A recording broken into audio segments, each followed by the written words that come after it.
If you are struggling to think of what to cook for dinner for your family and you want some real life inspiration, simple recipes with no fuss, then you've come to the right place. So this week we are starting off with a gammon joint that I've cooked in the air fryer. This was about a 1.5 kilo joint of smoked gammon, and I popped it in on 170 for around an hour, covered in foil. Then I removed the foil and I popped over homemade glaze, which consisted of Dijon mustard, some maple syrup and some caramelised red onion chutney. Basically, I just wanted something a bit sweet to give it a really nice sticky coat.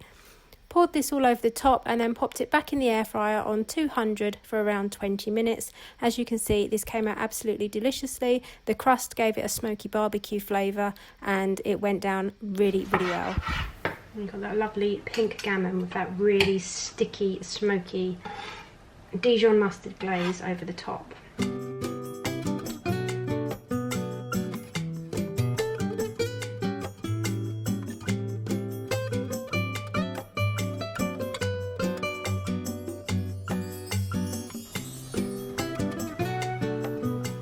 So here is the gammon sliced up cold the next day. It's much easier to slice when it's cold.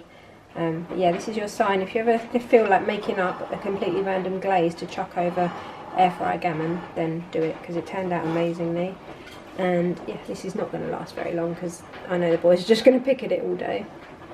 So I'm just doing, get out of the shadow, so I'm just doing dinner for the boys, and what I've got is some of this Leerdammer cheese, some of the smoked cheese from Lidl, and then I've got these cheese and herb sub rolls, and I've got some peri-peri chicken sausages in the air fryer. I've actually got 2 air fryers going, so I've got those in the air fryer, and I've buttered these rolls and then I've just sprinkled some garlic powder on. I've got some oven chips in one air fryer, sausages in the other. I'm just going to pop this in the oven to like melt the cheese a bit, and then I'm going to put the sausages in them, kind of like a Subway sausage kind of thing with crispy onions and whatever sauce they want. So I've slightly staggered the sausages on top of the cheese. I've added some ketchup and then I've also added some crispy onions. So I'm just going to close these up. They've got nice garlic buttery rolls, and then I'm just going to pop them on a plate. So I'm just making tonight's dinner, and I'm making a chilli. So I started off by caramelising my onions, and I left these in for a really long time on a medium heat, probably about 35 minutes, just to get them really nice and soft, not burnt, but just a little bit of colour on them. Then I added in some of the paprika paste that I bought in Lidl. I tasted it and I'm quite surprised how salty it is. It didn't seem like it had a very depth of flavour, but it was quite salty. But I added that in, and also some fresh chopped garlic. There's probably about 4 cloves in here because I am doing like a double portion. So I'm using 2 chilli seasoning mixes. I bought this Coleman one. This one, I don't think I've used this one for a while. So I've got 2 of those. 2 lots of 500 grams of pork mince. I've got a tin of kidney beans and a tin of chickpeas. I've added in some extra chilli powder as well. And then I was reading a forum earlier on cooking, and somebody said to add a heaped teaspoon of cocoa powder. So that's what I'm going to do. I've just got, or a square of dark chocolate, but I've got some cocoa powder, just normal like Sainsbury's cocoa powder, and apparently this really adds a depth of flavour and brings out the chilli. So we'll see. I've never done that before, so we'll give it a go and see if it makes a humongous difference. I think I'm going to serve this with really crispy jacket potatoes tonight because I quite fancy that, like loaded jackets with some grated cheese. And I'm probably, although I've added extra chilli powder, I'm probably going to chop up a few fresh chillies just to sprinkle over at the end if me and Steve want ours a bit spicier. So instead of chopping chillies up and adding them on top, I did what I like to do now. If we've got Scotch bonnet chillies in the fridge, I kind of put a slit in each side and then bob it in the chilli. That way you get the Scotch bonnet flavour, but you don't get too much of the heat. It just gives a little kick. So Oscar decided he wanted his like the jacket potatoes that you see all over the place at the moment. Basically nice and crispy, extra fluffy on the inside. We started off with some butter and then some salt. Cheese goes on first, then the chilli, then a load more cheese, and that's how he wanted his. And then we are having ours with some yoghurt on the top. We've added the Scotch bonnet that I was bubbling away in it. I've took it out, chopped it up, popped it back in, heated it up, and then we've got some yoghurt on the top with some fresh coriander. We've got some lime juice, and then we've got some salt and pepper stick with butter on, and we're just going to dip it in. because that's how we fancy it tonight. So this is what we're having. So I did say in my food haul last week I was going to make a banana split. Oscar's requested some. This video seems very much what Oscar wants, but that's teenage boys for you, very demanding. So bought some bananas, bought some raspberry ripple ice cream, some squirty cream and some caramel sauce, and then we just put sprinkles on top. Really basic, but it made his day, so I'm happy. So I am just popping my chicken in my pressure cooker, and this is a whole frozen chicken. It's frozen solid and it only takes an hour to cook. The meat will literally fall off the bones.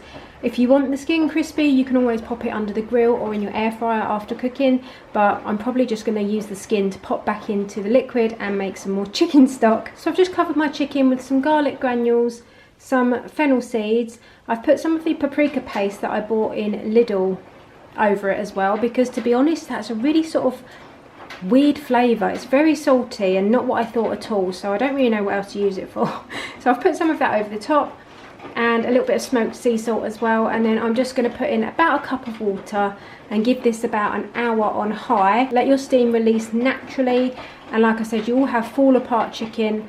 Sorry if you can hear my washing machine, it sounds like, I don't know, it's so loud. And then I'm going to use the shredded chicken to make like a Somerset chicken pie, and I'm going to put all the bones and the skin and everything back in with some celery and any other veg that I need using up in my fridge, and make some stock, and then obviously the stock will go in the freezer. This is just telling you, if you've got a frozen solid chicken and you think, I forgot to get it out, I can't use it today, if you've got an instant pot or a pressure cooker, you definitely can. So after an hour, this is what the chicken looks like. I know it doesn't look very appetizing, but trust me, this is going to be fall off the bone, melt in the mouth tender. And we've got loads of nice liquid that we can use for soups and sauces and things. Plus, I'm probably going to make a stock as well. So I'm just ricing my potato for tonight's dinner. This always reminds me of Play-Doh. Did anybody else have the hair shot? Love it, it's like being a child again. Basically, I had some sauce left over from a recipe that is coming up at the end of this week. So I froze the leftover sauce because it was so good, and I'm going to repurpose it into a kind of creamy chicken and gammon like pie, as in mash topped pie. I've added a nice big spoonful of butter. I'm going to add, I'm going to add in some grated cheese.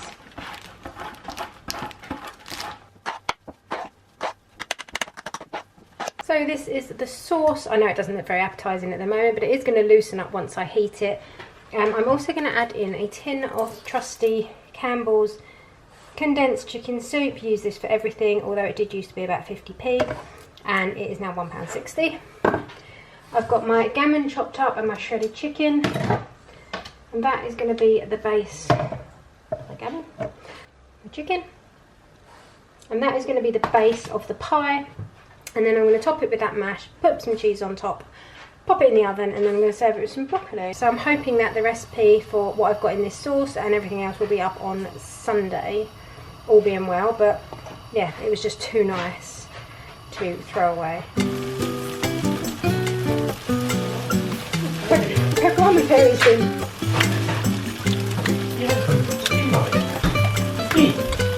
Strawberry, would you give them a me? We've had all sorts. You had them today?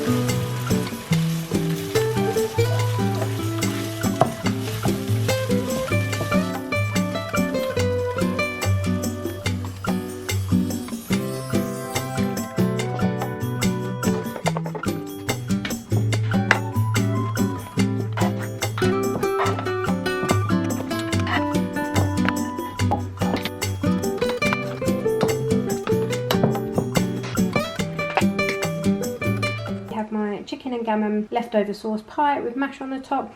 I've just scored the surface so it goes nice and crispy.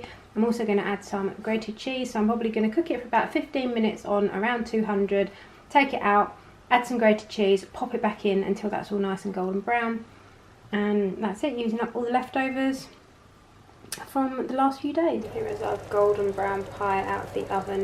It smells amazing. I put some foil on the tray because I knew it was going to ooze out like it has.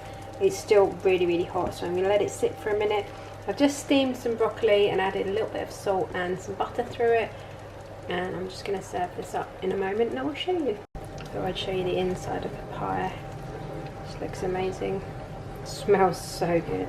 Okay, so it's not the prettiest, and I have to excuse the dishwasher going, but I just served it with some broccoli, like I said. Got broccoli on my finger. So yeah, I've just served it with some broccoli, and that is our leftover mash, gammon and Somerset sauce pie. So tonight's dinner is literally just these bird's eye crispy chicken burgers with some lightly spiced wedges. I just left the top off to show you, but I've just done them in a brioche bun with some salad and some ketchup, and I've got cheese slices to go on the top. These are really, really nice, and you can get them in Farm Foods on the 10 for £10 deal. They're really nice white chicken breast inside, and they're really crispy on the outside. So yeah, nice and simple. That's what's for dinner tonight.